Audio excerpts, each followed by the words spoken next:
kahit papano, yung sakripisyo ng parents ninyo, isipin ninyo. Kasi hindi madaling magsanggot ng guma.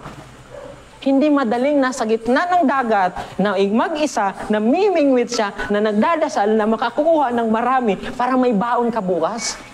Hindi madali, kahit papano, na nagmamaneho, minsan binabastos pa yung driver na tatay ninyo. Tapos nandito kayo sa loob.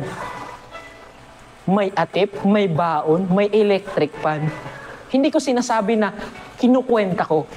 Pero ang gusto ko lang sana, you have also obligation na gawin yung part ninyo. Kasi ginagawa ng parents ninyo yung part nila para sa inyo.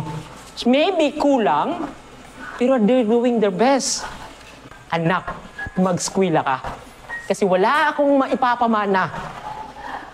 Kasi wala tayong lupa, wala tayong bahay na maganda, wala tayong sasakyan. But they are doing their best. Na kahit papano, ipadala kayo sa school dito, may baon, may damit. So sana, kung mahal mo yung parents mo, do your best na kahit papano na i-improve yung sarili mo.